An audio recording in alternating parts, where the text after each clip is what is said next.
하나님 말씀은 신약성경 고린도전서 5장 9절에서부터 13절까지입니다. 우리 같이 한 목소리로 함께 읽겠습니다. 내가 너희에게 쓴 편지에 음행하는 자들을 사귀지 말라 하였거니와 이 말은 이 세상에 음행하는 자들이나 탐하는 자들이나 속여 뺏는 자들이나 우상 숭배하는 자들을 도무지 사귀지 말라 하는 것이 아니니 만일 그리하려면 너희가 세상 밖으로 나가야 할 것이라. 이제 내가 너희에게 쓴 것은 만일 어떤 형제라 일컫는 자가 음행하거나 탐욕을 부리거나 우상 숭배를 하거나 모욕하거나 술 취하거나 속여 빼앗거든 사귀지도 말고 그런 자와는 함께 먹지도 말라 함이라. 밖에 있는 사람들을 판단하는 것이야 내게 무슨 상관이 있으려마는 교회 안에 있는 사람들이야 너희가 판단하지 아니하랴. 밖에 있는 사람들은 하나님이 심판하시려니와 이 악한 사람은 너희 중에서 내쫓으라. 아멘. 너희 중에 악한 사람은 내쫓으라 라고 하는 제목으로 말씀의 은혜를 나누고자 합니다. 설교의 제목은 13절의 맨 끝 부분에 이 악한 사람은 너희 중에서 내쫓으라 라고 하는 성경 말씀을 인용한 것입니다. 지금 바울 사도께서는 이 고린도 교회의 이런 분열과 파당의 그 원인, 그 첫 번째 원인으로서 바로 세속성, 육체성을 들고 있습니다. 이게 이제 5장에서는 이것을 음행이라고 하는 말로 표현하고 있는데 이것은 단지 성적인 문제로 오해하기 쉬운데 그렇게 생각해서는 안 된다. 보다 근본적인 그 의미는 육체를 도구화하는 것입니다. 육체를 수단이나 도구로 삼는 거예요. 왜 이것이 이 문제가 이렇게 중요하냐? 우리들이 예수님을 믿고 성령으로 말미암아 성경 말씀으로 이루어질 우리의 구원은 부활이거든요. 그 부활에는 육체 또한 포함되어 있습니다. 육체와 영혼으로 우리가 구분해서 생각을 합니다만 이제 부활하게 되면 육체와 영이 완전한 전일체가 됩니다. 그것은 단순히 우리들 인간적인 측면에서만 완전하게 되는 것을 의미하는 것이 아니라 그것을 이제 예수님의 말씀에 따르면은 이게 하나님과의 완전한 연합으로 가거든요. 그래서 형식적으로 그냥 우리가 그리스도의 지체다. 이게 형식적인 의미가 아닌 거예요. 그래서 우리가 예수님의 몸된 교회의 지체다라고 했을 때 사실은 그게 이제 우리는 어떤 형식적인 관계, 상징적인 의미로만 받아들여집니다만 종말에 우리가 부활하게 되면은 정말로 전인격적으로, 전존재적으로 하나님과 완전히 연합하게 되는 일이 일어나는 거예요. 그래서 육체를 도구화하고 수단시하는 것은 사실상 하나님이 우리를 구원하시는 그 구원의 과정에는 육체의 진전, 영적인 진전 이것이 다 포함되어 있습니다. 그런데 문제는 우리들이 가지고 있는 이 육체라고 하는 것은 필멸적인 육체이고 도구적인 육체임에 틀림이 없어요. 하지만 우리는 그러함에도 우리의 몸을 도구화해서는 안 된다는 거예요.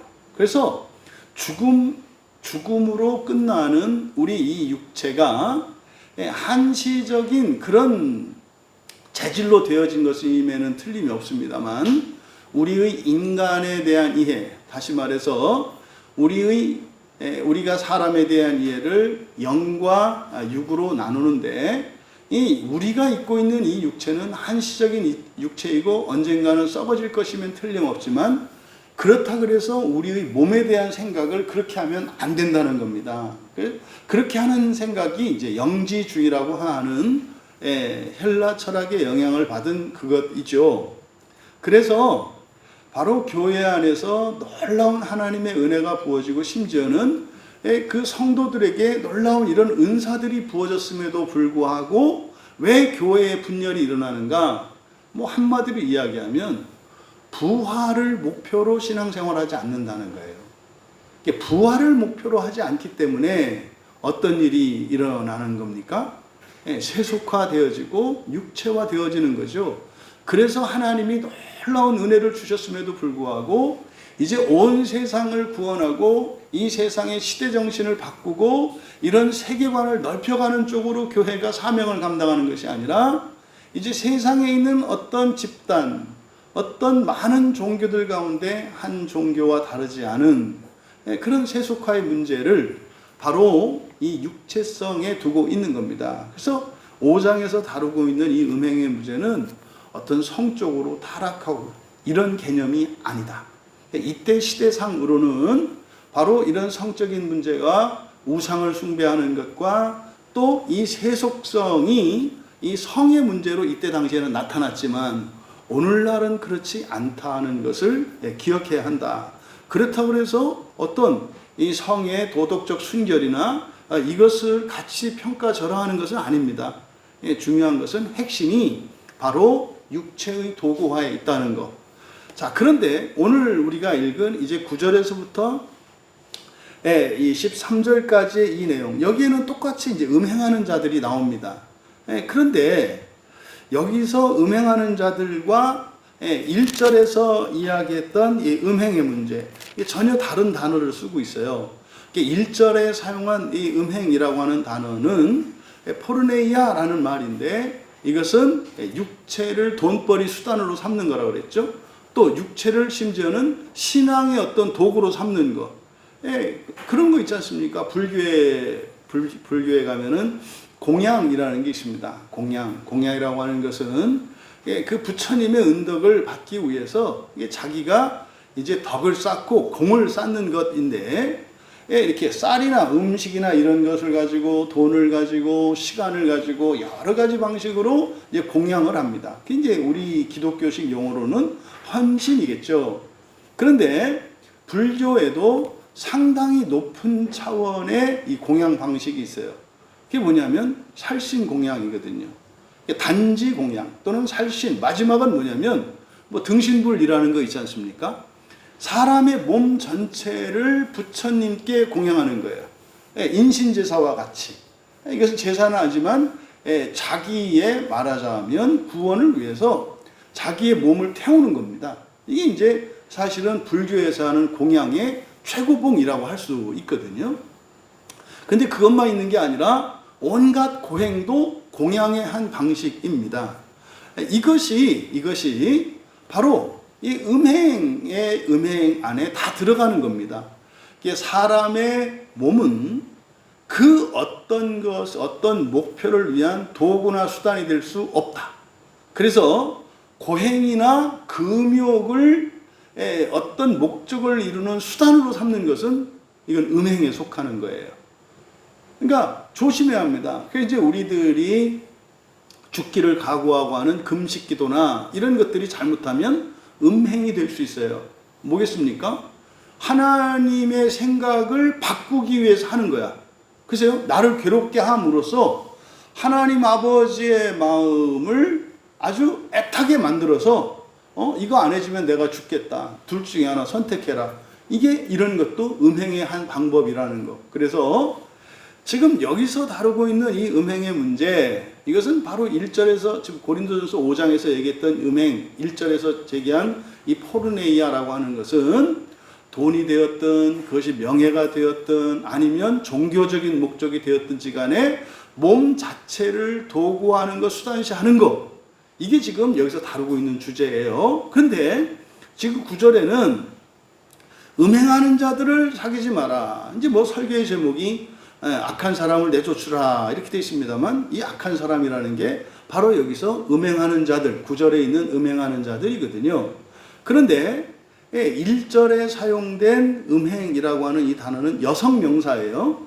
그런데 여기서 음행하는 자들 그러면 이제 포르노스, 그래서 여기는 남성 명사입니다. 남성 명사.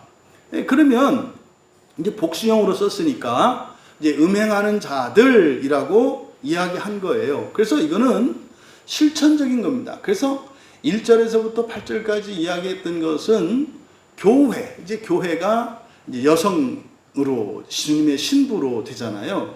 그래서 교회의 세속성에 관한 것이라면 이제 여기 9절에서부터 다루고 있는 이 음행의 문제라고 하는 것은 교회 안에 있는 그리스도인들의 음행의 문제예요.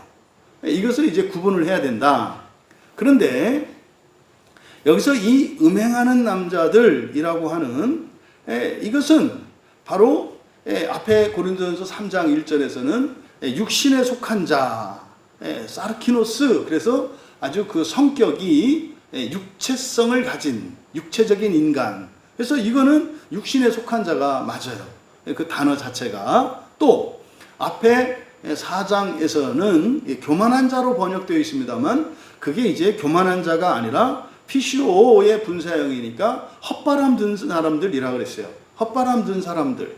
그리고 여기서 말하는 음행하는 자들. 이게 다 이제 같은 부류의 사람들에 대한 설명입니다. 한마디로 말하면 잘못된 구원관, 잘못된 신앙관을 가지고 있는 사람들이에요. 여러분 그냥 간단히 말해서 잘못된 신앙관을 가진 사람이 누구입니까? 라고 할 때 성경을 1차적으로 말할 수 있어요.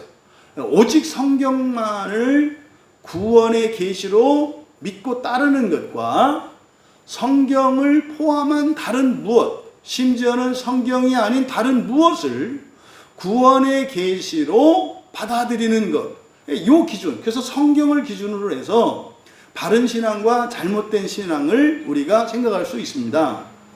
또 그러면 이제 성경의 내용을 가지고 이제 구체적으로 들어가면 바로 성례의 문제예요. 성례. 세례와 성찬이라고 하는 이 성례를 절대시하는가 상대화하는가, 심지어는 이것을 형식화하는가 실제화하는가.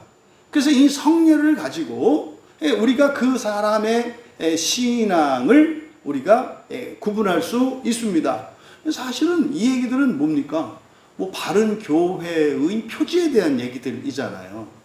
그런데 이제 우리가 오직 성경, 바른 말씀을 선포하고 성례를, 바른 성례를 시행하며 바른 권징을 행하는 교회를 이제 바른 교회, 참된 교회로 이야기합니다만 여기에 한 가지 추가해야 되는 게 있어요.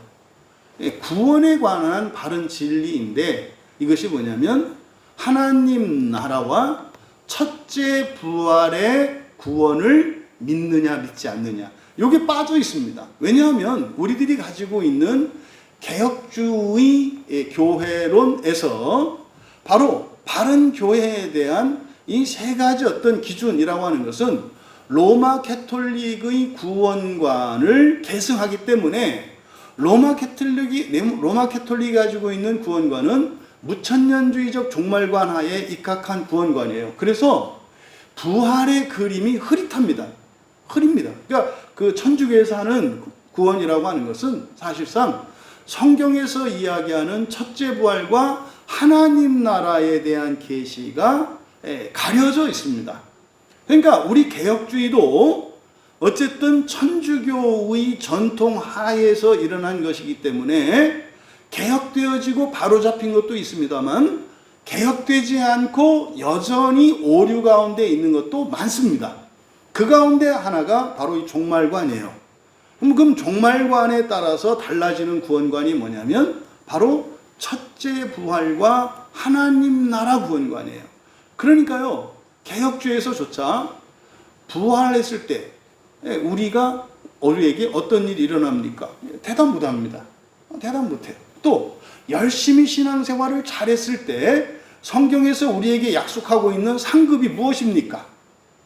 잘 얘기 못합니다. 이거는 지금 개혁주의 신학의 한계들이에요. 난제들, 대답 못하는 것들이거든요. 그래서 상급이 뭡니까? 라고 말했을 때 말할 수가 없어요. 왜? 무천년적 종말관을 가지고 있는 사람들은 하나님 나라의 실제성과 그 하나님 나라의 부활하에 들어간 이들의 일과 사역에 대해서는 대답하지 못해요. 그래서 또 하나의 바른 신앙관의 절대적인 성경적 기준을 제시한다면 바로 보다 첫째 부활이에요. 첫째 부활과 하나님 나라에 대한 구원관을 가지고 있는가. 그러니까 사실은 부활은 종말에 모두 다 하게 되는 거거든요. 하나님이 사람으로 오신 목적, 우리에게 성경을 주신 목적, 사도들의 전통 위에 교회를 세워가고 오직 성경만을 따라서 성례를 절대적으로 철저히 중시하면서 살아가야 되는, 우리 같은 경우는 성경으로 우리의 마음을 기경해서 본성을 바꾸고 그 본성의 변화를 인격과 환경의 변화를 통해서 확인하면서 살아가는 신앙생활. 이게 바른 신앙이거든요. 그래서 이 잘못된 신앙을 가진 사람들, 이게 이제 음행하는 자들입니다. 음행하는 자들. 근데 우리말 성경은 굉장히 성경 원문을 왜곡하고 있어요. 우리가 쭉 읽었습니다만 사귀지 말라 그랬잖아요. 음행하는 자들을 사귀지 말라. 그 다음에 맨 끝에서 뭐라 했어요? 내쫓으라 이렇게 했지 않습니까? 그러니까 이게 캐톨릭이 가지고 있는 교회관이고 이게 성도관이에요. 그래서 캐톨릭에서는 한번 찍히면 어떻게 합니까? 마귀의 자식으로 정죄해서 마귀가 있는 곳으로 영원히 던져버리죠. 그러니까 교회가 지옥으로 던지는 일이 일어나요. 그러니까 그 지옥도 성경의 지옥이 아니라 성경에도 없는 영원한 지옥으로 교회가 던지는. 그러니까요, 교회가 이렇게 은혜로운 곳이고 의지할 곳이 아니라 겁나는 곳이 되는 거예요. 한 번 교회에 눈 밖에 나면 어떻게 돼요? 이건 언제 버려질지 모르고 영원한 지옥에서 절망을 주는. 그러니까 교회를 바라보면 가슴이 뛰고 설레고 소망을 갖는 게 아니라 주눅들고 위축되어서 우리의 인격성을 억압하고 우리의 진심도 감추고 눈치를 보며 살아가야 되는 이상한 신앙생활이 생긴단 말이에요. 잘못된 거죠. 잘못된 거죠. 그래서 구절을 사역을 하면 구절의 이 번역의 가장 큰 문제가 뭐냐면 음행하는 자들을 이라고 번역한 거예요. 음행하는 자들을, 이것은 목적격이 아니고요. 여기서는 역격으로 되어 있습니다. 그래서 음행하는 자들에게 이렇게 되는 거죠. 음행하는 자들에게. 근데 여기서는 음행하는 자들로 이렇게 번역할 수는 없어요. 왜냐하면 음행하는 사람들, 지금 여기서 문제 삼고 있는 것이 사람을 도구할 수 없다 그랬지 않습니까? 그래서 역격은 도구, 뭐뭐로 이렇게 수단이나 도구로 번역할 수 있고, 그리고 1차적인 의미는 누구누구에게입니다. 그래서 음행하는 자들에게 이렇게 되는 거예요. 음행하는 자들에게. 그리고 이제 번역에 이제 이 오역을 하게 된 게 바로 여기서 사귀지 말라 할 때 사귀다라는 단어예요. 이 사귀다라고 하는 이 단어는 성경에 단 3번만 사용됩니다. 그래서 고린도전서 이거 5장에 9절과 11절 2번, 그리고 데살로니가 후서 3장 14절에 딱 3번만 사용된 단어예요. 실제로 이 단어가 그 헬라의 그리스 사람들에게도 그다지 많이 사용되지 않는 단어입니다. 그러면 여기에 사용된 지금 사귀다라고 번역되어 있습니다만은 원래 사귀다, 섞이다 이런 건데, 이거는 헬라어로는 미그니미라는 단어예요. 미그니미가 사귀다, 섞이다 이런 뜻이에요. 미그니미가. 근데 미그니미 앞에 아나라고 하는 전치사를 붙여요. 아나는 위로라고 그랬죠. 아나라고 하는 이 전치사는 항상 여러분들은 부활을 염두에 두셔야 돼요. 부활. 그래서 몸이 살아나는 것과 부활을 다른 단어를 쓰거든요. 그래서 에게이로 그러면은 일어나는 거예요. 죽은 몸이 일어날 때 에게이로라고 하거든요. 일으키다, 일어나다 그래요. 그런데 비슷한 의미입니다만 단지 일어나는 게 목적이야. 이게 에게이로거든요. 근데 이게 끝이에요. 그런데 일어나는 것은 중간 과정이죠. 죽은 사람의 몸이 일어나는 것은 무엇을 위한 거예요? 승천을 위한 거거든요. 승천에서 부활을 위한 거거든요. 이게 아나와 서다라고 하는 단어. 그래서 아나스타시스, 그러면 이게 부활이에요. 그래서 죽은 사람의 몸이 일어난다고 할 때 2가지 단어를 쓰는데, 그냥 단지 죽었다 살아나는 거. 이거는 그냥 일어나는 거예요. 또 죽을 수 있어요. 근데요, 부활이라고 하는 것은 여기서 몸이 살아나는 게 초점이 아니라 뭐예요? 부활이 목적이라고요. 그래서 부활하다 할 때도 거기에 아나라고 하는 단어가 들어가요. 그래서 예수님의 그 참포도나무 비유에서도 아나라고 하는 말이 사용되잖아요. 위로 올린다 할 때 위로. 그래서 여기에 바로 사기다라고 하는, 사기다 섞이다라고 하는 미그님이 앞에 아나라고 하는 전치사를 접두어로 붙여요. 그러니까 어떻게 해요? 위로 섞이다, 위로 사기다 이렇게 되는 거죠. 그 다음에 그 앞에 또 쉰이라고 하는 접두어가 또 붙어요. 쉰은 함께죠.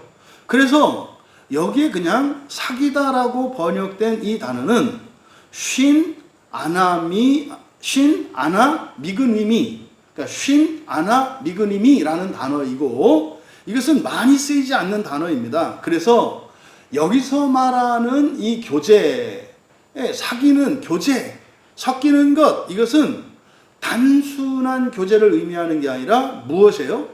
부활을 위한 신앙생활을 말하는 거예요. 부활을 위한 신앙생활. 여러분, 이 시대에도 예수님을 믿고 교회에 출석하며 예배를 드리고 신앙생활하는 사람들을 크게 둘로 나뉠 수 있다는 거예요. 이게 뭐예요? 여기서 말하는 지금 바울 사도의 말을 따르면 쉰 아나 미그님이 하는 사람들이 있고, 그리고 육체를 위하여, 세상을 위하여 교제하는 사람이 있다는 것을 지금 여기서 설명하는 겁니다.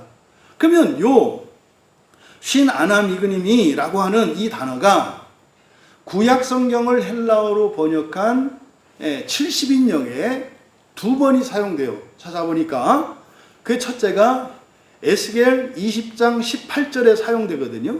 에스겔 20장 18절은 광야에 있을 때 이스라엘 백성들에게 이제 가나안 땅에 들어가면 절대로 하지 말아야 될 것. 그래서 우상들로 말미암아 스스로 더럽히지 말라. 여기서 스스로 더럽히지 말라라고, 이게 하는 원래 탐에 불결하다, 더럽다라는 동사인데, 이거를 바로 헬라어 지금 바울이 사용한 이 단어를 쉰 아나 미그님이라는 단어로 번역하고 있어요. 그러니까 더럽히지 않는 거예요. 또 호세아 7장 8절에서도 이 단어가 한번 사용되는데, 에브라임이 여러 민족 가운데 혼합되니, 그래요. 여러 민족 가운데 혼합되니 그는 곧 뒤집지 않은 전병이로다.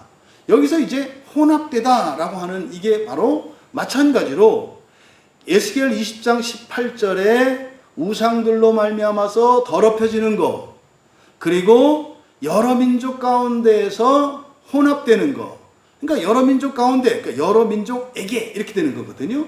둘 다 뭘 의미합니까? 신앙의 순결을 깨트리는 걸 말해요. 신앙의 순결을 깨트리는 것. 그래서 여기서 지금 그냥 사귀지 말라 이렇게 되어 있습니다만, 여기를 이제 그 단어의 의미를 드러내어서 번역한다면 음행하는 자들에게 함께 위로 섞이지 말라가 돼요. 음행하는 자들에게 함께 위로 섞이지 마라, 그런 말입니다. 이거는요, 음행하는 자들에게 가지 말라는 뜻이에요. 음행하는 자들에게 가지 말라는 뜻이라고요. 왜냐하면 역격을 사용했기 때문에 그들에게 함께 섞이지 마라. 그러니까 이게 이제 뭐 오늘날 교회에서 그런 거 하죠. 신천지나 뭐 이런 이단들 같은데 가지 말라 하잖아요. 그때 사용되는 단어가 바로 여기 이 단어 쉰 아나 미그님이라는 단어가 가장 적절한 예인 거예요. 또 뭐 예를 들어서 점집이나 뭐 이런데 가지 마세요. 그게 바로 여기서 사기다라고 번역한 단어다. 그러니까 음행하는 자들에게 함께 위로 섞이지 마라. 그럼 여러분, 위로 섞인다라고 하는 것은 이거 지금 교회 공동체에 대한 얘기거든요. 신앙생활하는 것 자체가 우리가 무엇을 위해서 신앙생활을 해요? 부활을 위해서 한다고요. 근데요, 이 사람들은, 이 음행하는 자들은 뭐 하는 사람들이에요? 부활을 믿지 않는 사람들이고요. 부활을 바라지 않는 사람들이란 말이에요.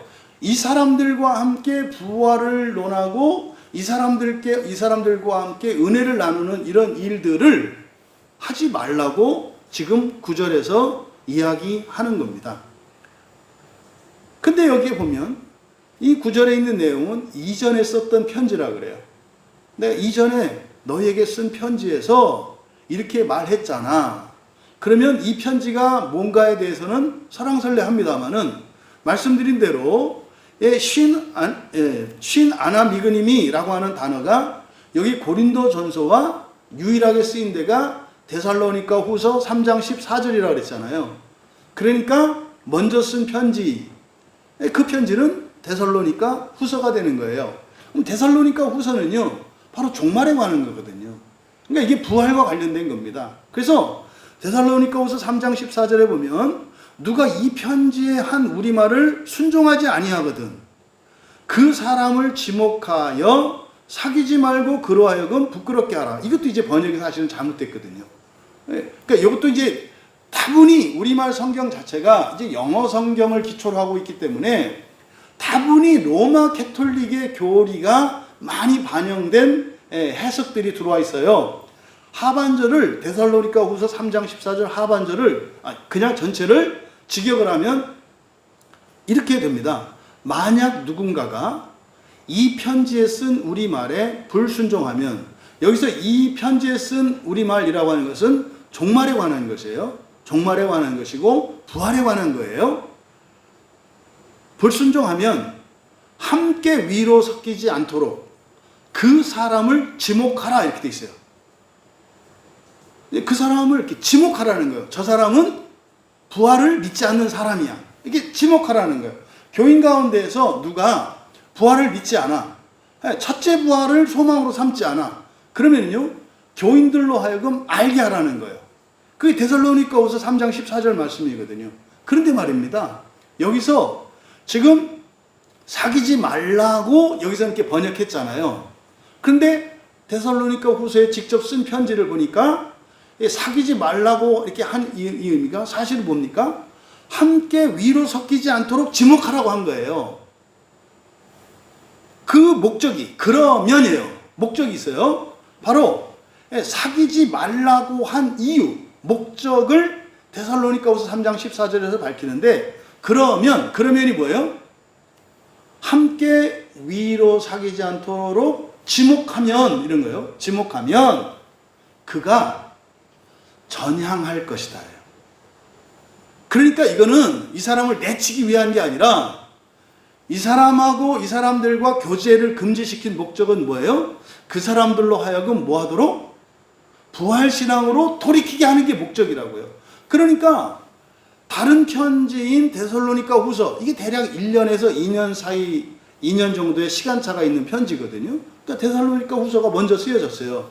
그러니까 여기서 말하는 편지는 이제 데살로니가 후서로 저는 믿습니다. 근데 그 내용을 보니까 지금 고린도전서 5장 9절에서 13절에 걸쳐서 하는 내용이 어떤 내용? 이거는 잘라내라, 단절해라, 끊으라는 얘기가 아니라 사실은 뭡니까? 그 사람들을 바른 신앙으로 돌이키기 위한 수단으로서 함께 위로 섞이지 말라고 한 거죠. 일단 이것이 전제가 바뀌어야 돼요. 근데 지금 우리말 성경에서는 사귀지 말고 부끄럽게 하라. 데살로니가 후서도 그렇게 돼 있거든요. 사귀지 말고 부끄럽게 하라. 그러니까 부끄럽게 하라라고 하는 의도는 다분히 그런 거예요. 사실은 이 안에는 전향시키도록 하는 그 뉘앙스가 들어가 있는데 우리말 성경으로는 그렇게 알 수가 없죠. 그래서 구절을 그대로 직역을 해서 불러드리면, 내가 너희에게 쓴 편지 안에서, 그러니까 이 편지는 뭐다? 데살로니가 후서를 말한다. 그 편지 안에서 음행하는 자들에게 함께 위로 섞이지 말라고 말했다. 여기 이제 직역한 거예요. 사실 이 9절에 있는 9절의 그 의미만 알아들어도 뒤에 나오는 10절에서 13절의 이야기는 설명이기 때문에 그 의미를 아는 거예요. 그러면 설교의 제목이 너희 중에 악한 사람을 내쫓으라 이렇게 되어 있는데, 이게 이단으로 정죄하고 내쫓고 다시는 드리지 말라고 하는 의미가 아니라 그 사람들이 바른 신앙을 가질 수 있도록 정신 차리도록 하는 그 수단으로서 사귀지 말라고 한 것이다. 이걸 사실은 9절에서도 알 수 있다 이 말이에요. 그럼 이제 이거를 설명하는데 여기서 누구라 그랬어요? 음행하는 남자들. 근데 이거는 포르노스, 그래서 남성명사라고 했잖아요. 그러니까 이 남성명사, 그러니까 바로 교회 안에서 이렇게 육신을 수단이나 도구로 삼고 이것을 부활과 관련시켰을 때는 첫째 부활을 믿지 않고 그것을 위해서 신앙생활하는 게 아니다 라고 하는 사람들의 사상과 그런 교리에 물들지 않도록 그런 사람들과 영적인 교제는 어떻게 해라? 거리를 두라는 얘기예요. 거리를 두라는 얘기. 10절에 그래서 이제 보충 설명을 하는 거예요. 10절에 이 세상에 이 말은 이 세상에 음행하는 자들이나 탐하는 자들이나 속여 뺏는 자들이나 우상 숭배하는 자들을 도무지 사귀지 말라는 것이 아니니 만일 그리하려면 너희가 세상 밖으로 나가야 할 것이라. 그러니까 지금 10절에서 9절에 대한 말씀을 곡해하고 오해하지 않도록 10절에서 밝히고 있는 거예요. 이거는 뭐예요? 관계를 끊으라는 얘기가 아니다. 관계를 끊으라는 얘기가 아니다. 그리고 이거는 지금 이 세상은 이런 거다. 그래서 10절은 이 세상의 특징, 다시 말해 세속성을 설명하고 있거든요. 그러니까 여기서 음행하는 자들이라고 하는 것은 세속성이라는 말이에요. 세속성. 그러니까 음행하는 자들 그러면 우리는 그냥 무조건 이렇게 부정적인 의미로 받아들입니다만 그게 아니라 이거는 세상을 살아가는 사람들이 가지고 있는 기본적인 속성이고 특성이에요. 근데 지금 여기서 이 얘기를 하는 것은 바로 교회의 거룩성, 교회와 교회 바깥의 거룩성, 그 그리스도 신자들의 거룩성에 대한 이야기이지 이런 것 자체와는 완전히 끊으라는 얘기가 아니다 이 말이에요. 그걸 끊으려면 어떻게 된다? 10절에서 그랬잖아요. 그러면 아예 세상 밖으로 가야 된다. 그럼 무슨 말이에요? 교회가 이 세상에 있으면 안 된다 이 말이에요. 수도원 공동체나 이런 데로 가야 된다 이 말이에요. 근데 교회는 세상 안에 있는 거거든요. 어쨌든 10절에서 우리가 세속성, 다시 말해 세상 사람들의 특징을 배울 수가 있는데 첫째가 뭡니까? 음행하는 자들이고요. 두 번째가 탐하는 자들, 그리고 속여 뺏는 자들, 이렇게 세 가지로 되어 있거든요. 그리고 속여 뺏는 자들, 그 다음에 우상 숭배하는 자들. 그럼 첫 번째로 음행하는 자들, 탐하는 자들이나 속여 뺏는 자들이나, 이제 우리말 성경은 탐하는 자들, 여러분 성경에 탐하는 자들이나 속여 뺏는 자들을 괄호로 묶어서 하나로 하세요. 그래서 지금 우리말 성경으로는 음행하는 자들, 탐하는 자들, 속여 뺏는 자들, 우상 숭배하는 자들, 그래서 네 가지 특성을 말하고 있잖아요. 근데 헬라어 원문은 그 중간에 있는 탐하는 자들과 속여 빼앗는 자들, 이게 하나의 관사 안에 들어가 있어요. 그래서 어떻게 해요? 탐하고 속여 빼앗는 이런 뜻이거든요. 그래서 세 가지 특징으로 이야기를 합니다. 그럼 첫 번째, 음행하는 남자들이라는 게 뭐겠습니까? 이제 우리가 지금 계속 말씀드리는 것처럼 사람의 육체를 수단이나 도구로 삼는 자들, 이게 세상의 특징이라고요. 그러니까 여러분 알잖아요. 사람을 뭘로 같이 매겨요?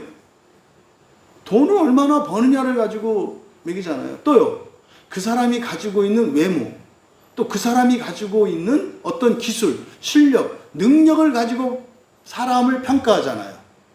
그렇지 않나요? 권력이 있느냐 없느냐. 그래서요, 권력이 있을 때와 없을 때가 완전히 달라지잖아요. 이게 바로 음행의 특징이라고요. 사람은요, 모든 사람은 그 가치가 다 똑같고 다 달라요. 육체적으로는 다 달라요. 근데 영적으로는 다 같아요. 하나님의 형상대로 지음을 받았고 마침내 부활하여 하나님의 완전한 자녀가 될 것이라는 점에서는 영적인 의미에서 모든 사람은 동일해요. 그래서 성경은 모든 사람을 동일하게 대하라고 하는 거예요. 그러니까 동일하게 대하라는 것은 영적인 부분이에요. 하지만 사람으로 육체로는 다 달라요. 큰 사람, 작은 사람, 능력이 있는 사람, 없는 사람 다 다르단 말이에요. 그래서 이 음행이라고 하는 이 단어는 이렇게 부정적인 의미가 아니라 첫 창조 세계를 살아가는 사람의 한계, 그 이 세상 사람들의 속성, 새 속성을 말하는 거예요. 두 번째로 우리말 성경은 탐하는 자, 속여 뺏는 자 이렇게 되어 있습니다만은 뭐라 그랬어요? 탐한다, 탐욕하며 그리고 속여 빼앗는, 그러니까 이것은 뭡니까? 여기서 탐한다, 탐욕한다, 이게 뭐라 그랬습니까?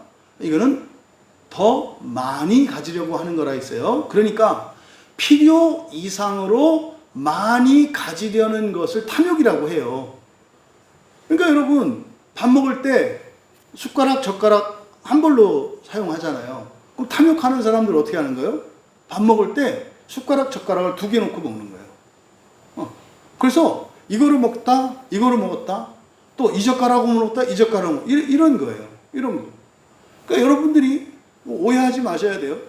예를 들어서 여러분들이 사용하는 신발이라는 게 있어요. 그럼 신발을 보면 그럼 신발 한 켤레만 가지려는 거예요? 아니면 신발이라고 하는 것은 기능성을 가지고 있잖아요. 그래서요, 예를 들어 어떤 공식적인 자리 갈 때 정장에 맞출 신발, 또 운동할 때 신을 신발, 또 친구들과 운동할 때 편하게 외출할 때, 등산할 때, 예를 들어서 그 기능성에 따라서 하나씩 가지는 것은 문제가 없어요. 근데 탐욕에 뭐가 걸리냐면 2개, 3개를 갖는 거예요. 텔레비전이나 드라마 같은 데 보면은 그 부자들 상징, 부자들에 대한 모습을 비춰줄 때 보면은 그러더만요. 남자들 같은 경우에는 명품 시계가 이렇게 쫙 있는, 또 양복, 와이셔츠가 쫙 걸려있는, 이게 다 탐욕이거든요. 그러니까 이런 대중매체는 사람들로 하여금 탐욕스럽게 만들어요. 그러니까 필요 이상으로 가지는 것, 이게 탐욕이라니까요. 그러니까 이게 어느 일정 정도 하나님이 은혜를 부어주시면 거기에는 물질적인 복으로 인한 풍요가 있잖아요. 이때 풍요와 함께 들어오는 죄가 뭐예요? 탐욕이라고요. 여러분 아시죠? 옛날에도 하나 갖고 사신 거. 신발 하나였고요. 떨어질 때까지 그냥 하나예요. 그 고무신 사계절용이에요. 봄, 여름, 가을, 겨울 다 신어요. 그뿐입니까? 비가 오나 눈이 오나 맑으나 기후도 상관이 없어요. 그뿐입니까? 등산할 때도 그거 신어요. 놀 때도 그거 신어요. 그것도 비 오는 날은 그것도 이렇게 앞이 뒤집으면은 그게 배가 돼가지고 또 놀이기구도 돼요. 여러분 그럴 때가 있었거든요. 그런데요, 지금으로 말하면 그때 당시에도 여러 개 고무신을 갖고 있는 사람이 있어요. 이게 저 같은 경우, 이렇게 백고무신, 흑고무신 이렇게. 이게 이 탐욕이란 말이에요. 탐욕. 왜? 좋아 보여. 저는 이제 흰 고무신을 신으니까 또 이렇게 까만 고무신이 또 그렇게 또 멋스러워 보이는 거예요. 그럼 다른 애들은 하얀 고무신을 달라고 그러는데 저는 이제 하얀 고무신만 신으니까 저는 운동화도 신었거든요. 그러니까 저는 또 이제 가지지 못한 검정 고무신이 갖고 싶은 거야. 그러니까 검정 고무신 달라. 이게 뭐예요? 이게 탐욕이라고, 탐욕. 여러분, 어느 정도 경제가 부강해지고 먹고 살만해지면은 반드시 넘어야 될 시험이 탐욕이에요. 그래서 하나님이 여러분에게 물질적인 복을 줘. 그러면요, 여러분의 필요 걱정 안 하셔도 되잖아요. 그 나머지는 어디로 가야 돼요? 맨발로 사는 사람들한테 줘야 된다고요. 그런데 어떻게 해요? 잠깐만, 내가 신발 몇 개 더 챙기고 최소한 몇 켤레는 있어야 되지. 우리나라 그 여성들 아주 공동체적인 죄악, 철 따라 옷 사야 되고 사야 되는, 이거 미친 짓이에요. 당연하게 여기지 마세요. 그거 성경에서요, 여기 좀 얘기하잖아요. 이게 탐욕하는 자들, 그래서 이거는 정말 부활에 들어갈 수 없는 자들의 특징이라니까요. 이런 얘기를 제가 딴 교회 가서 해봐요. 마저 죽지. 아직 차도 몇 대씩 두고 살아가는 세상인데, 차도 보통 차도 아니잖아요. 이런 세상인데 이걸 탐욕이다. 여러분, 그럼 이런 사람들이 그래 또 막 나눠주고 이렇게 한다고요. 그럼 탐욕이 아닌 줄 알아요. 여러분, 탐욕은 재산이 많고 좋고 좋은 거 나쁜 게 아니에요. 하나로 만족하지 못하는 게 탐욕이라니까요. 더 많이 가지려고 하는 거. 탐욕. 이것은 이 세상의 특징이에요. 그런데 이 세상의 특징을 탐욕만 말하지 않아요. 그리고예요. 그리고. 그러니까 사실은 탐욕만으로는 세속성은 아니야. 그러니까 세속성은 그거보다 더 강해. 그러니까 탐욕이 어느 정도냐면 바로 뒤에 있는 우리말 성경에서는 그걸 따로 떼어놨죠. 예. 탐하는 자들이나 속여 빼앗는 자들 그랬잖아요. 여기서 속여 빼앗다. 이렇게 하면 안 돼요. 예. 속인다는 말은 불법적인 걸 말하는 거 아니에요. 여기서 속인다라고 번역했습니다만 이것은 합학스, 그래서 속여 빼앗는 게 아니라 이거는 뭐냐면 경쟁에서 뺏는 거예요. 그러니까 이게 힘으로 뺐든 아니면 경쟁에서 실력으로 뺐든 무엇으로 뺐든 그럼 보세요. 이 세상의 정체성을 뭐라고 하는 겁니까? 다른 사람과 경쟁해서 이기는데 목적이 뭐예요? 더 많이 갖기 위한 거다 이 말이에요. 여러분 기본적으로 한 달을 살아가는데 기본적인 생활비 있지 않습니까? 그냥 일반적으로 이렇게 있지 않아요? 그 정도면은 먹고 살만하다. 그런데요, 사람들은 어떻게 합니까? 끊임없이 연봉을 올리고 끊임없이 더 많은 돈을 벌려고 하거든요. 이게 뭐냐면 그냥 탐욕하는 게 아니라 탐욕하고 약탈하는 자들이에요. 빼앗는 자들. 탐욕하며 약탈하는 자들. 다시 말해서 99마리 양을 가진 사람이 한 마리 양을 가진 가난한 사람을 뺏는 거. 이걸 말하는 거예요. 그럼 여러분, 탐욕하며 약탈하는 자들. 그러니까 더 많이 가지기 위해서의 경쟁에서 빼앗는 자들을 말해요. 그러니까요, 없는 사람이, 다시 말해서, 없는 사람이 최소한의 필요를 채우기 위해서 막 경쟁하고 하는 것은 여기에 해당이 돼요, 안 돼요? 안 돼요. 탐욕을 전제로 하고 있어요, 탐욕을. 그러니까, 가난하지도 않은 사람이 아주 그냥 더 많이 가지기 위해서, 소유를 늘리기 위해서 열심히 일을 해. 이 사람은 탐욕적인 사람이에요. 그게 합법적일지라도 탐욕적이다 이 말이에요. 그럼 여러분, 열심히 하는 게 죄란 말입니까? 아니죠. 그러니까 열심히 하려면 뭐 해야 되는 거예요? 내가 더 많이 가지기 위한 게 아니라 나누어 주기 위한 거야죠. 나누어 주기 위한 거야죠. 이것을 우리들이 알 수 있어요. 그 다음 세 번째, 우상숭배자들이거든요. 우상숭배라는 게 뭐겠습니까? 핵심은 우상숭배니까 하나님을 대체하는 거예요.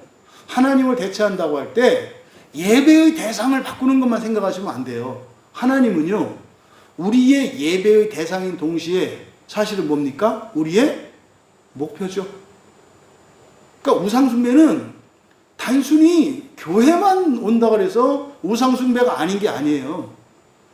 여기 와서 하나님을 목적으로 삼지 않으면, 하나님의 아들 되는 것을 목표로 삼지 않으면 그것도 우상숭배자가 되고, 말은 예수님 하나님 얘기합니다만 그건 우상이 된다 이 말이에요.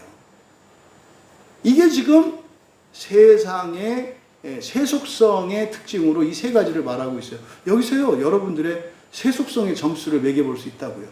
이 세 가지 기준이니까. 첫째, 내가 사람을 도구나 수단으로 보지 않는가. 이게 무슨 말이냐면 그 사람의 전 인격을 있는 그대로 받아들이며 하나님의 형상을 가지고 있으며 장차 부활할 사람으로 보지 않고 그 사람의 능력이나 무엇, 그 사람의 외적인 신분이나 이것을 가지고 사람을 평가하는가. 요거 한 가지. 세 가지니까 30점씩 매기면 되겠네요. 그 다음에 내가 더 많이 가지기 위해서 어쨌든 다른 사람과 경쟁해서 어떻게 해서든지 막 이기려고 더 많이 가지기 위해서 그러고 있지 않은가. 이게 이제 두 번째. 그 다음에 세 번째가 하나님이 목적이 되고 목표가 되지 않는 것. 그럼 각각 30점 만점을 하셔서 여러분이 매겨보시고 30점이니까 나머지 10점은 여러분들의 신앙생활을 10점으로 하면 되겠죠. 그래서 그래서 이걸 합해가지고 신앙생활은 사실은 세속성을 무마시킬 수 있는 거잖아요. 그래서 이걸 가지고 나의 세속성을 이렇게 평가해 볼 수 있겠다. 그러면 만일 그렇다면 너희가 세상으로 나가야 할 것이기 때문이다. 이제 하반절을 이렇게 번역을 한 거예요. 그러니까 만약 그리하려면 너희가 세상 밖으로 나가야 하리라. 그러니까 여기서는요, 사실 여기서 이런 음행하는 자들과 사귀지 말라고 하는 의미는 사실은 그 음행 자체로부터 완전히 벗어나야 되고 극복해야 되는 것을 말하지 않는다는 거죠. 왜요? 우리에게도 음행하는 속성이 있어요. 여기서 완전히 자유로운 사람은 없다 이 말이에요. 근데 여기서 뭡니까? 아주 노골적으로 그런 사람들에게 가서 섞이지 말라는 거지, 그런 게 있으면 안 된다는 걸 말하지 않는다 이 말이에요. 여기서 이제 위선적인 신앙이 나와요. 마치 어떤 사람을 이렇게 악마화해서 이단으로 정죄 내쫓으면 우리는 저 사람하고 다르니까 우리는 그렇지 않은 거죠. 뭘 안 그래요. 돈 더 많이 준다 그러면은, 또 돈 더 많이 번다고 하면 사람 대우하는 것도 다르고 다 달라 보이지 않아요? 거기서부터 자유로울 수는 없는 거거든요. 그러니까 지금 여기서 말씀하고자 하는 것은 그냥 이렇게 음행하는 자들과 일체에 사귀지도 마라, 이런 얘기가 아니라, 이것은 바로 교회와 우리 신앙의 순결성에 대한 부분이에요. 그러니까 이런 사람 저런 사람하고 우리가 같이 어울려서 살죠. 이 세상에서 사는데. 그러니까 오히려 세상에는 우리가 구원의 사명이 있잖아요. 그러니까 그런 사람에게 다가가야 되지 않나요? 예수님이 다가가잖아요. 그래서 그 사람들에게 진리를 가르쳐 줌으로써 그 사람들이 구원의 길로 나올 수 있도록 해야 되는 사명이 있잖아요. 그러니까 지금 여기서 말하는 건 그게 아니라 우리들의 신앙의 순결성, 우리 자신과 교회의 순결성에 관한 얘기다 이 말이에요. 그래서 여러분들이 신앙생활 하는 데 있어서는 까다로워야 된다 이거야. 신앙생활 하는 데 있어서는. 하지만 사회적인 생활에 있어서는 그런 것들을 허물어야 된다 이 말이에요. 그러니까 그런 사람이 있어요. 예를 들어서 뭐 절에 다니고 교회 안 다니고 미신을 믿고 이단에 다니는 사람들은 아예 연락도 안 하고 끊어야 된다고 생각하는 사람들. 그거 아니라는 거예요. 그거 아니라는 거예요. 그런 사람들과 무슨 신앙에 대해서 토론을 하거나 서로 생각을 나누거나 이런 거 하지 말라는 거예요. 어떤 사람과? 첫째 부활과 하나님 나라를 그리고 사람을 목적적 존재로 생각하지 않는 사람들과는 이런 영적인 신앙적인 이런 교류를 하지 말라는 거지, 그 사람들과 이런 사회적 관계나 이것을 단절하라고 하는 것은 아니다. 그러니까요, 세상에서 구원의 사명을 맡은 신자로서의 정체성과 또 그 안에 물들지 않도록 나의 순결과 거룩성을 지켜야 하는 요 긴장, 이것을 지금 말하는 거지, 완전히 그런 사람들을 배타적으로 완전히 끊으라는 얘기는 아니다. 이게 이제 10절의 설명입니다. 그런데 이제 또 더 설명해요. 이제 11절에서 이제 내가 너희에게 쓴 것은, 지금 여기서 쓰는 말이죠. 지금 이 편지에서 말하는 것. 다시 말해서 완전히 끊으라 이게 아니라, 만일 어떤 형제라 일컫는 자가 음행하거나 탐욕 부리거나 우상 숭배하거나 모욕하나 술 취하거나 속여 빼앗거든 사귀지도 말고 그런 자와 함께 먹지도 말라고 하는 것이다. 여기서요 더 엄격해졌어요. 앞에서 10절에서 세속성에 대해서 세 가지로 말했잖아요. 이 세 가지를 말했잖아요. 근데 이거는 피할 수 없는 거거든요, 사실상. 그런데 11절에서 이야기하는 것은 어떤 형제라 일컫는 자, 기독교인입니다. 기독교인이라고 하는 사람이에요. 그러니까 우리 광야교회 교인이든 다른 교회 교인이든 어쨌든 예수를 믿는데요. 그런 겁니다. 그게 형제라 일컫는 자이죠. 그런 자에게 이러이러한 일들이 있거든 함께 위로 섞이지 말라는 것이다. 그러니까 그런 자에게 섞이지 말라는 것이다. 그러면 11절에 제시된 이 기준은요, 10절에서 제시된 세속성보다 훨씬 더 엄격해요. 훨씬 더 엄격하다고. 그러니까 세속성 안에 있지만 중요한 건 뭐? 우리도 그런 속성을 갖고 있어, 세속성을. 하지만 뭐 하지 마라? 그런 사람들에게 가지 말라는 거예요. 그런 사람들에게 가서 뭐 구원이 어떻고 뭐가 어떻고 하지 말라고 말하는 거예요. 그러면 교회 안에 있는 그리스도인들 안에 있는 그 제시를 6가지로 제시하고 있어요. 이제 앞에 10절에서 탐욕하는 자와 약탈하는 자를 따로 이렇게 떼어놓았던 게 11절이 따로 떨어져 있기 때문에 10절도 그렇게 한 거예요.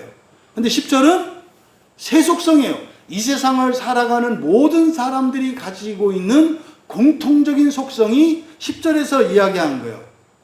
사람을 도구화해. 그리고 더 많이 가지기 위해서 약탈을 해. 그리고 우상을 숭배. 이거는 우리들에게도 있다 이 말이에요. 이거는 피할 수 없는 거예요. 부활하기 전까지는. 그런데 우리가 그런 것들을 버려라가 아니에요. 이러이러한 사람들에게 다가가지 말라는 거예요. 이러이러한 사람들에게 다가가서 섞이지 말라는 거예요.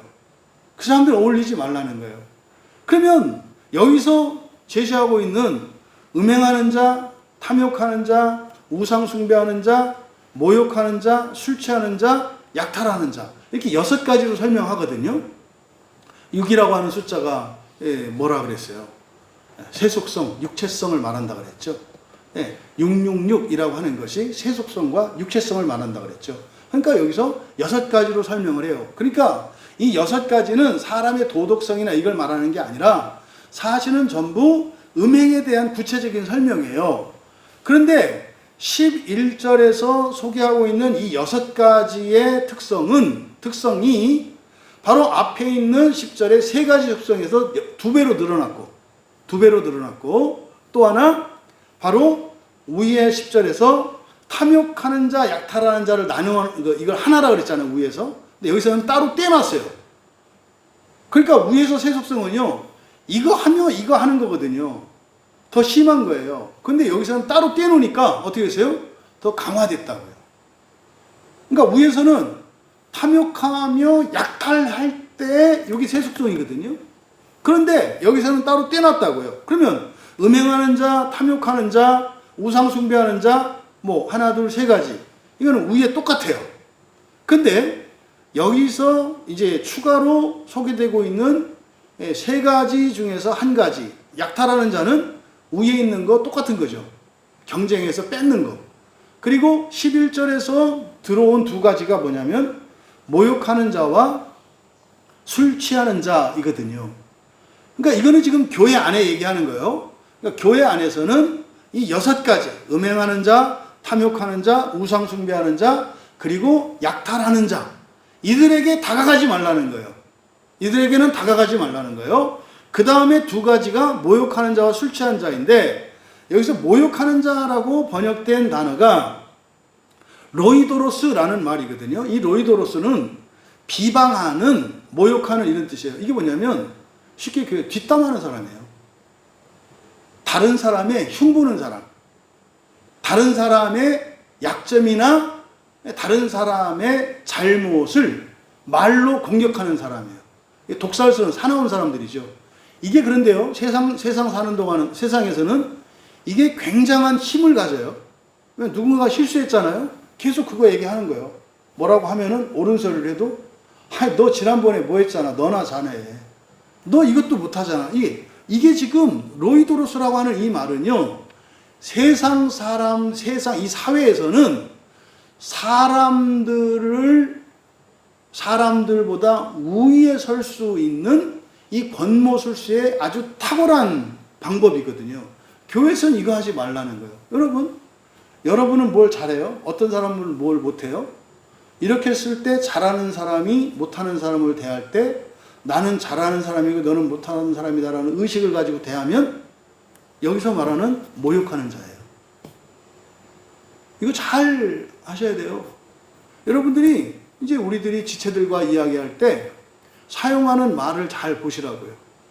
그래서 그냥 뭘 하면 10가지 잘하고 1가지 실수했는데 10가지 잘한 거는 빼고 1가지 실수한 것만 말하는 사람들이 있어요.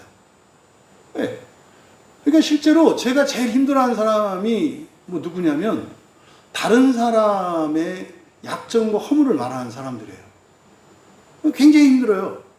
그러니까 이런 사람들에게 부활을 위해서 함께 섞이지 마라. 오히려 뭐라 그랬어요? 데살로니가 후서에서는 그 사람을 지목하라 그랬죠. 그래서요, 그 사람들로 하여금 돌이킬 수 있도록 하라는 거예요. 그러니까 여러분, 사람들한테 인기가 많아요, 어떤 사람이. 근데 그 사람이 다른 사람들 허물을 잡고, 뒷담을 하고 이래요. 가지 말라는 거예요. 발길을 딱 끊으라는 거예요. 그러면요, 왜 그러지? 왜 갑자기 사람들이 이러지? 그럼 문제의식을 느낄 거 아니에요. 그럼 얘기해.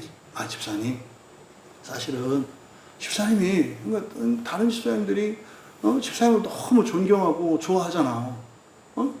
너무 훌륭하고. 그런데 집사님 만나면 힘들어져. 그게 뭐냐면 꼭 집사님은 다 좋은데 다른 사람의 허물을 자꾸 말해. 이게 바로 여기서 말하는 로이도로스라는 말이에요. 그래서 이 모욕한다라고 하는 이 말을 무슨 뭐 대놓고 막 면박을 주고 이게 아니라 우리들은 서로를 대할 때 성령께서 변화시켜서 새로워진 그것으로 우리는 서로 교제를 하는 거지. 그 사람의 인격적인 결함이나 그 사람의 죄 가지고 우리는 상대방을 평가하지 않는단 말이에요. 이게 교회와 세상의 큰 차이예요. 이렇게만 돼도 전 세계에 있는 모든 교회들이 평화로워질걸요? 거룩해질걸요? 그 다음 술 취하는 자, 5번째로 제시되고 있는 이 술 취하는 자. 조심할 것은 우리말 성경에서는 그냥 술 취한 자라고 이렇게 번역되어 있습니다만, 이 메띠소스라는 말인데, 이 메띠소스라고 하는 이거는요, 술 먹고 주정을 하고 실수하는 것이 초점이 아니에요. 술 먹고 실수하고 이런 게 초점이 아니라고요. 이거는 말입니다. 술꾼을 말하는 거예요. 습관적인 음주자를 말하는 거예요. 이런 경우 있어요. 나는 술 마셔도 취한 적이 없어. 나는 술 먹고 실수한 적이 없어. 근데 반대로 평소에 술 안 먹다가 어쩌다가 이제 한번 술을 먹으면은 난장을 피우는 사람이 있어요. 여기서 해당되는 이 술 취하는 자는요, 평상시 술을 즐기는 사람을 말하는 거예요.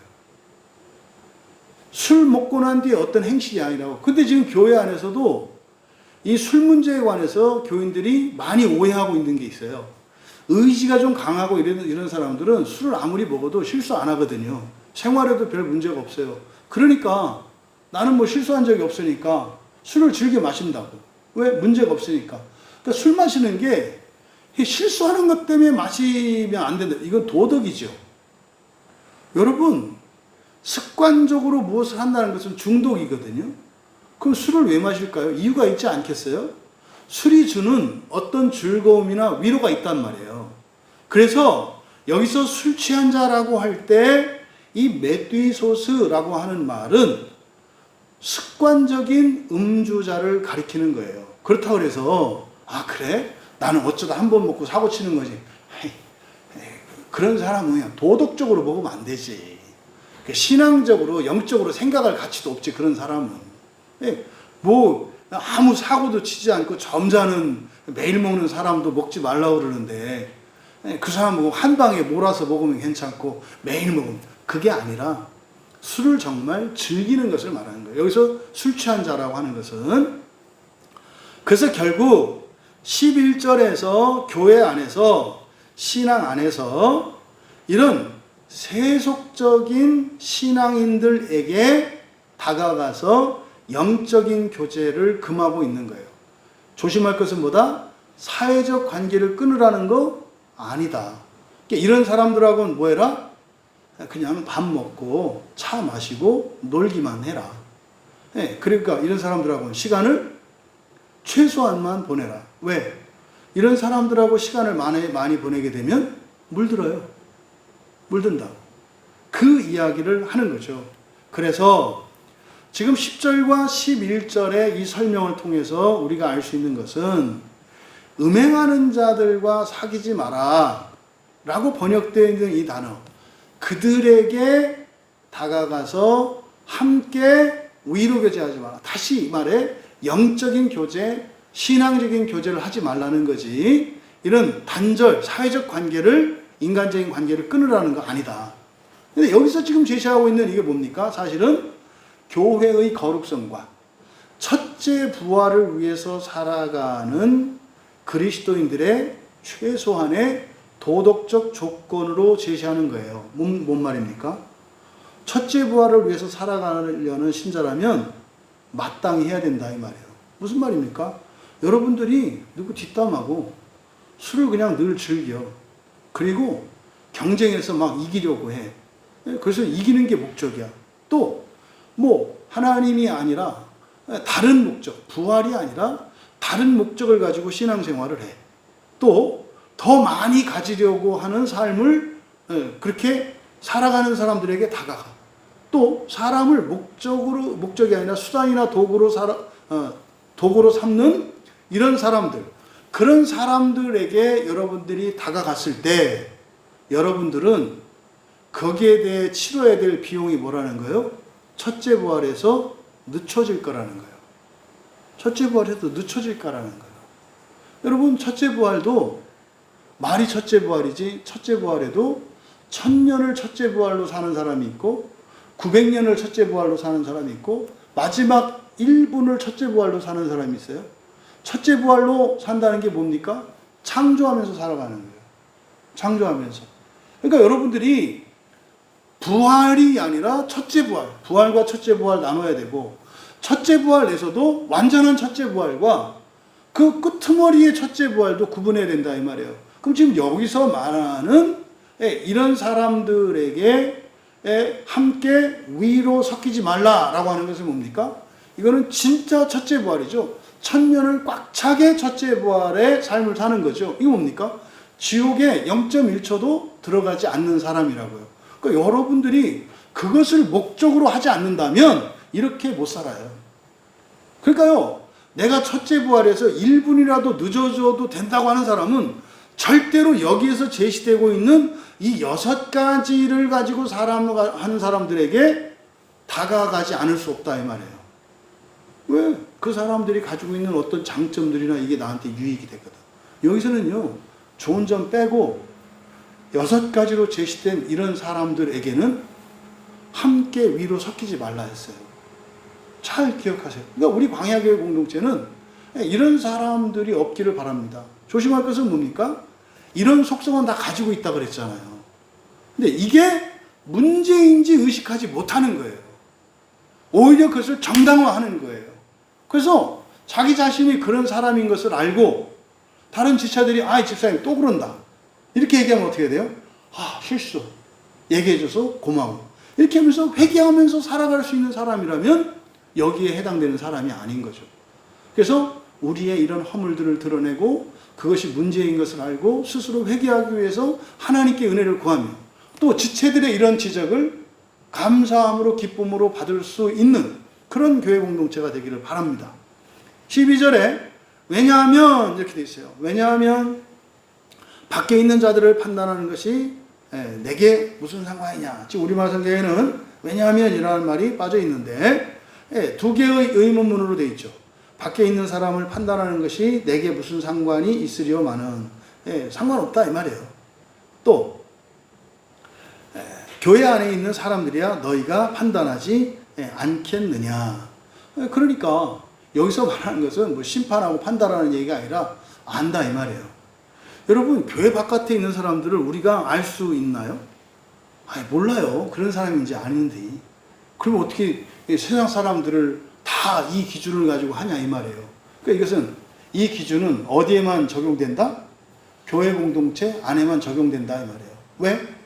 아니까. 밖에 있는 사람은 몰라요. 그렇잖아요. 뭐 주일날 우리 민수가 엄마 아빠 친구네 집에 딱 놀러 갔다 은혜 받았다는 거 아니에요. 교회 안 다니는 그 엄마 아빠 친구인데 와보니까 지금까지 민수 같은 경우는 주로 이제 교회 안에 있는 분들하고 많이 사귀었잖아요, 이렇게. 교회 바깥에 있는 분들을 뭐 만날 기회가 별로 없죠. 상대적으로 다 크리스찬들이니까. 근데 뭐 아주 생 안 크리스찬이잖아요. 그죠? 가서 보니까 너무 가족 관계도 좋고 잘 살고 좋은 거예요. 그러니까 딱 보니까 교회 다니는 사람들보다 예수님 믿는 사람들보다 더 훌륭한 것 같은데, 이게 뭐 얘기한 거예요? 인격과 그 사람들의 삶의 형편을 보고 얘기한 거죠. 근데 그게 다는 아니거든요. 뭐 그분들을 절대로 제가 폄훼하는 게 아니에요. 모른단 말이에요. 그리고요, 어떤 상황에 있는지도 몰라요. 그리스도인은, 교회에 나와 있는 그리스도인은 전투에 참여한 사람들이에요. 교회 밖에 있는 사람들은요, 아직 전투에 참여하지 않은 후방에 있는 사람들이에요. 그럼 여러분, 전장터에서 살아가는 군인과 후방에서 그냥 편안하게 살아가는 사람, 인격성이나 이걸 비교할 수 있어요? 여기는 생명이 왔다 갔다 하는데요, 죽이지 않으면 내가 죽어야 되는 이런 상황이거든요. 여기는요, 적당히 사이좋게 지내도 되는 데거든요. 그래서 지금 12절에서 말씀하는 것은 그 얘기입니다. 밖에 있는 자들을 심판하지 않기 때문이다. 이거 뭐예요? 모든 사람을 다 알 수도 없어. 그러니까 이거는 뭐예요? 하지만 교회 안에 있는 사람들만큼만은 너희들이 할 수 있지 않느냐, 이런 의미예요. 그러니까 너희도 너희 안에 있는 자들을 심판하는 거야. 그러니까요, 할 수 있다 이 말이죠.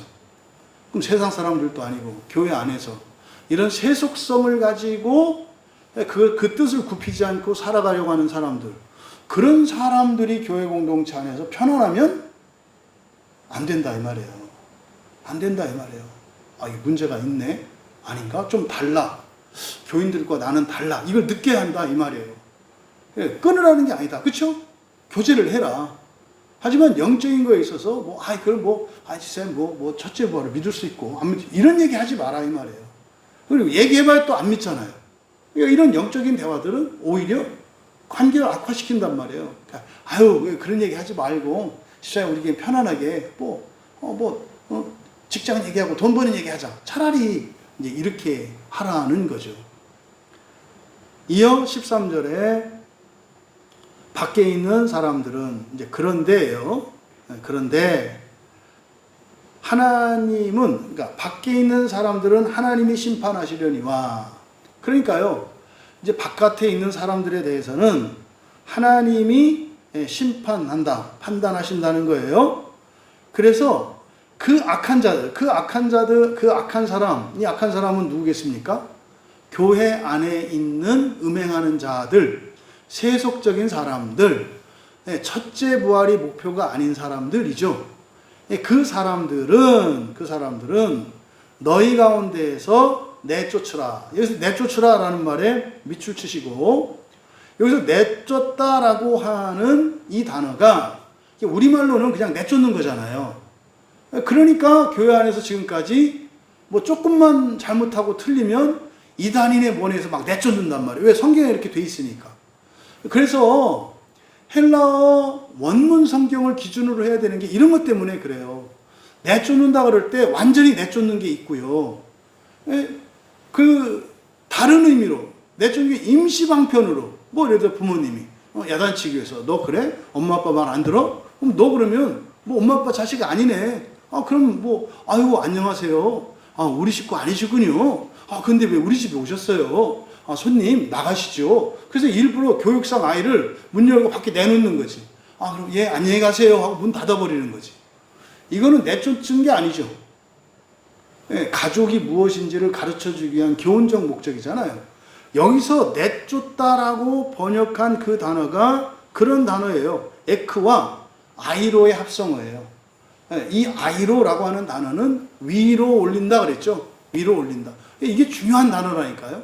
아나만큼이나 중요한 단어예요. 아이로, 위로 올린다. 그래서 여기에 에크라는 말을 붙었어요. 에크는 분리를 나타낸다 그랬잖아요. 분리를. 그래서 에크와 아이로, 그래서 엑사이로라고 하는 단어거든요. 그럼 이 엑사이로가 내쫓는다라고 번역할 수 있어요. 근데요, 왜? 에크라고 하는 전치사 때문에. 근데 아이로는 뭐예요? 위로 올리는 거라니까요. 참포도나무에서 열매 맺지 않은 잎만 무성한 그 가지를 위로 올렸잖아요. 이거는 잘라서 버리는 게 아니다 그랬잖아요. 이게 뭐예요? 햇빛을 받고 열매 맺도록 하는 거라 했잖아요. 그래서 이거는 에크가 들어있기는 합니다만 이 에크 아이로니까 에크는 어디에서 어디로라고 그랬잖아요. 그러면 이 에크는 뭐겠어요? 땅에서 하늘로가 되겠죠. 그러니까 여기서 내쫓는 목적은 이 땅을 바라보는 세속성에서 천상을 바라보도록 내쫓는 걸 말해요. 그래서 이 엑사이로 이거는 이렇게 관계를 끊거나 내쫓는 그런 의미가 아니라 밖에 내놓음으로써 자신이 거룩한 존재인 것, 다시 말해 이 세상에 섞일 수 없는 자라는 것을 아는 거죠. 그래서요, 교회에서 신앙생활 제대로 하던 사람이 교회를 나오지 않고 세상의 사람들을 만나서 사귀어 보면 불편하게 돼요. 처음에는 어떤 죄의 작은 즐거움 때문에 좋아 보이죠. 근데요, 어느 지점에 가게 되면 그동안 함께 즐겼던 즐거움들이 엄청난 고통의 대가를 지불하게 된다는 사실을 깨닫게 돼요. 그때는 이미 늦었죠. 그때는 이미 늦었죠. 그게 흔히 말하는 탕자에 비유해서 둘째 아들 같은 경우거든요. 둘째 아들이 나가서 그 아버지의 유산이라는 게 영적인 유산이고 하나님 나라의 유산 아닙니까? 그걸 가지고 세상 돈으로 바꿔서 살아본 거 아니에요. 그랬더니요, 탈탈 털려가지고 그렇게 되고 나중에 돌아오게 되잖아요. 그러니까 바로 그 둘째 아들을 아버지가 내보내는 이런 게 엑사이로에 해당되는 거예요. 그래서 그냥 완전히 재금 내서 분리시키는 게 목적이 아니라 자신의 거룩성을 깨닫도록, 자기의 정체성을 깨닫도록, 그리고 인생의 목표가 무엇인지 깨닫도록 하는 교훈적인 목적에서 내보내는 거다. 그래서 회복을 위한 징계를 말하는 거지 내쫓는 거 아니다. 로마 캐톨릭, 천주교 신부들, 유대교 랍비가 그 메시아닉 주들, 이 사람들 다 요렇게 해석합니다. 다 잘라내는 걸로. 잘라내는 걸로 해석을 합니다. 아니에요. 개신교 목사들은 그렇게 하면 안 돼요. 이거는 뭡니까? 회복을 위한 징계를 말하는 거지 완전히 끊어내는 거 아니다. 이게 지금 한국 교회 안에 심각한 문제가 이거예요. 뭐 하다가 설교에서 어떤 문제 하나 잡으면은 이단이다 해서 막 잘라내려고 하거든요. 그러니까 정말로 마귀의 이 거짓 선지자들이 이 한국 교회 안에 유력한 자들로 들어와 있어요. 심각한 문제입니다. 그러니까 이 단어 하나, 엑사이로 하나만 가지고도 어마어마한 차이가 있잖아요. 그러니까요, 부모한테 이렇게 종아리 맞고 이렇게 막 뛰쳐나온 녀석이 있어. 그때 마귀가 와서 그러는 거죠. 경찰서에 신고해. 경찰서에 신고해. 그리고 신변보호 요청해. 그러면은 앞으로는 니네 부모님이 절대로 네 근처 얼씬도 못하고 또 정부에서 너 이렇게 살아갈 수 있도록 이렇게 집도 마련해주고 생활비도 준다? 이게 마귀 음성이죠. 근데 이게 우리나라 법이네. 법조차도 이렇게 바뀌었잖아요. 그러니까 가족을 찢어놓으려고 그래. 이게 지금 교회 때문에 그렇다고 지금 말씀을 드리는 거예요. 왜 사회에서 이런 법이 만들어집니까? 교회에서 하는 거 따라서 한다니까요. 그래서 이 엑사이로가 정말로 내쫓는다라고 하는 의미일 때는요, 다른 단어를 써요. 에크는 똑같이 씁니다만 발로라는 말을 써요. 발로는 던진다는 뜻이에요. 발로. 그래서요, 에크 발로 그러면은 바깥으로 던져버리는 거예요. 불구덩이에 던져버리는 거예요. 이게 에크 발로입니다. 근데 여기는 발로가 아니라 바로 뭐다? 아이로를 쓰고 있다고. 아이로는 땅에서 어디로 던지는 거예요? 위로 던지는 거라니까요. 위로. 그렇게 해서 어떻게 해요? 세속성을 극복할 수 있도록. 그래서 이게 진짜로 내쫓는다는 의미일 때는 발로라고 하는 동사를 쓰고 전치사를 에크나 아포를 써요. 그래서 에크 발로, 아포 발로 이러면은 이거는 진짜로 내쫓는다는 게 돼요. 그러니까 이 엑사이로를 완전히 다른 의미로 번역하고 있다는 거죠. 여러분, 결국 이렇게 교회 바깥에 있는 이들에 대해서는 하나님께 맡겨둘 일이지만 세상을 구원해야 될 사명을 가지고 있는 교회, 그리스도인들은 무엇을 유지해야 된다? 거룩성을 유지해야 된다는 거예요. 교회가 거룩성을 잃어버리면 구원의 사명을 감당할 일꾼이 없어지잖아요. 그래서 바로 이 사명을 위한 거룩성의 회복, 그 거룩성, 순결성을 지키도록 이야기하는 거지. 그래서 일시적으로 그들을 내보냄으로써 회복하고 돌이키게 하는 거지. 아, 그치. 나는 그리스도인이지. 정체성을 회복할 수 있도록 하는 거지. 이러한 어떤 문제점들을 가지고 있다고 해서 그들을 갈라내라는 뜻은 아니다. 여러분, 이 말씀을 통해서 여러분들이 어떤 교훈을 얻었습니까? 좀 적용적인 결론을 내려보자면, 조심할 것은 우리는 무엇보다 먼저 내 안에 있는 세속성을 먼저 돌아보아야 합니다. 내가 그런 자가 아닌지. 그러니까 다가가는 문제 전에 내가 그렇게 사람들에게 그렇게 악한 영향력을 끼치고 있지는 않은지를 돌아보셔야 한다, 이 말이에요. 그럼 만약에 여러분들이 그걸 깨달았다면 여러분들이 그렇게 기도해야 돼요. 하나님, 오히려 교인들이 나의 이런 세속성 때문에 가까이 오지 않게 해주세요. 왜요? 그들에게 악한 영향력을 끼칠 거니까. 하지만 하나님, 제가 회개할 수 있도록 도와주세요. 그래서요, 지체들에게 솔직하게 고백하는 거죠.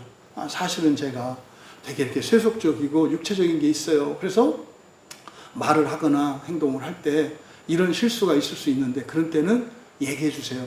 이렇게 말할 수 있는 사람들이 되기를 바랍니다. 그러면은 두 번째로는 공동체 안에서 이러한 세속성, 육체성이 발견이 되면 거기에 끌려가면 안 된다, 이 말이에요. 오히려 그들을 어떻게 해야 돼요? 사랑으로 권면하고 회개할 수 있도록 도와주셔야 해요. 집사님, 오해하지 마세요. 내가 집사님 나보다 몇 배나 더 훌륭한 거 알고 정말 인격적으로나 신앙적으로나 모든 면에서 당신을 존경합니다. 정말로요. 제가 집사님을 공격하거나 비난하려고 하는 게 아니라 집사님의 이런 부분, 이런 육체성, 이런 세속성, 이 부분이 때로는 저로 하여금 좀 힘들게 해요. 집사님 이거는 좀 알아주셨으면 좋겠어요. 저도 집사님을 위해서 기도할 테니까 집사님도 이 부분이 좀 문제라고 인식될 수 있었으면 좋겠어요. 절대 화내지 마세요. 미워하지 마세요. 관계 멀리하지 마시고 얼굴 굳히지 마시고 이렇게 지냈으면 좋겠어요. 그리고 솔직하게 집사님은 제 말을 어떻게 받아들이시는지 얘기 좀 해줬으면 좋겠어요. 이렇게 해야죠. 그래서 공동체 안에 다른 이들에게 있는 이런 세속성과 육체성, 위에 11절에서 함께 그들에게 다가가서 함께 섞이지 말라고 했던 이 6가지에 대해서 나 자신을 돌아보고 공동체 안에 있는 다른 지체들도 여러분이 판단할 수 있게 되기를 바란다. 그것이 서로의 관계를 소원하게 하면 안 돼요. 멀어지면 안 된다, 이 말이에요. 오히려 그것으로 인해서 더 사랑할 수 있는 하나님의 은혜를 더 받을 수 있는, 간구할 수 있는 그런 기회로 삼아야 한다. 그런데요, 거부한다면 거기에는 교회의 거룩함과 교회의 사명을 위해서 때로는 단호한 결단이 필요하다는 거예요. 그럼 여기서 엑사이로는 교회 못 나오게 하는 거나 이런 게 아닙니다. 어느 정도 선에 있어서는 소외시키는 거예요. 어느 정도에 있어서는. 근데 그 소외라고 하는 것이 오해하지 않도록. 그래서 그 부분을 고민하고 또 설교를 듣고 성경을 읽고 기도하면서 돌이킬 수 있도록 그런 기회를 주는 것이 필요하다. 설교 제목이 너희 중에 악한 사람은 내쫓으라 라고 되어 있습니다만 설교의 내용을 요약하면 뭡니까? 이거 굉장히 오해하기 쉽게 번역되어 있다. 그런 의미가 아니다. 여기서 내쫓으라고 하는 것은 보다 지체의 그런 세속성, 육체성을 돌이킬 수 있도록 적극적으로 행동하라고 하는 이야기다. 반대로 내가 또한 그런 사람이 아닌지 돌아보라고 하는 이야기다. 왜요? 이게 극복이 안 되면 하나님이 교회에 은혜를 주시면 교회가 분열되고 갈라지고 오히려 구원을 가로막는 암초가 되고 덫이 될 것이기 때문에 그렇습니다. 여러분, 이 말씀을 생각하며 우리가 함께 기도했으면 좋겠습니다. 여러분, 굉장히 바울 사도께서는 고린도 교회를 사랑하십니다. 하나님께서도 굉장히 사랑하시는 교회입니다. 엄청난 영적인 복과 또 은사들과 또 그들의 엄청난 헌신과 열심이 있었습니다. 박해에도 견뎠고 정말 모든 걸 이겼던 교인들입니다. 그런데요, 이제 어느 정도 힘을 갖추게 되니까 그들이 내려놓았던 이런 육체성과 세속성을 다시 집어들었다는 거예요. 그렇게 했던 근본적인 원인은 부활의 소망을 잃어버렸기 때문에 그래요. 부활의 소망을. 우리가 함께 기도할 때 하나님, 부활의 소망을 깨어 있을 때나 잠들어 있을 때나 먹을 때나 마실 때나 일할 때나 쉴 때나 잊지 않게 하옵소서. 그러세요. 먹든지 마시든지 무엇을 하든지 하나님의 영광을 위하여 하라. 부활을 위하여 하라 이 말이에요. 인생의 제일 된 목적이 뭐입니까? 하나님의 영광을 기뻐하고 즐거워하는 겁니다. 소요리문답 1번도 마찬가지예요. 이게 뭡니까? 부활신앙입니다. 우리가 함께 기도할 때 하나님, 부활 소망, 언제나 부활 소망을 잊지 않고 그 가운데서도 첫째 부활을 위하여 살게 하옵소서. 또 이것이 개인적인 구원, 우리 교회만의 구원이 아니라 온 세상을 위한 구원의 사명을 맡은 우리 교회이기 때문에 내가 거룩하게 하옵소서. 우리 광야교회 공동체가 거룩하게 하옵소서. 지상의 모든 교회가 부활신앙을 가진 거룩한 교회 되게 하여 주시옵소서. 그리고 그 거룩성을 잃어버린 신자들, 세속성에 물든 신자들 즉시 회개하게 하시고 또 그들을 적극적으로 도울 수 있는 용기 있는 또 믿음 있는 우리가 되게 하옵소서. 우리 같이 기도합니다. 존귀하신 하나님, 오늘 말씀을 저희들이 함께 상고하며 어쩌면 이 지상에 속해 있는 교회의 한계가 고린도 교회가 아니었나 생각하게 되었습니다. 하나님, 우리 광야교회 공동체는 물론이요, 이 시대의 모든 교회가 고린도 교회의 한계를 뛰어넘게 하셔서 하늘의 복과 자원과 은혜를 넘치도록 부어주셔도 이 세상의 세속성과 육체성에 매이는 교회가 아니라 오히려 그것으로 이 세상을 하나님 나라와 첫째 부활로 인도하는 거룩한 사명을 감당하는 교회 되게 하옵소서. 정말 2000년 교회의 역사 속에서 넘지 못했던 세속적 교회의 한계를 뛰어넘게 하시고 그래서 이 시대를 기뻐하시는 그 하나님의 은혜의 일들이 나타나게 하옵소서. 감사하며 예수님의 이름으로 기도하옵나이다.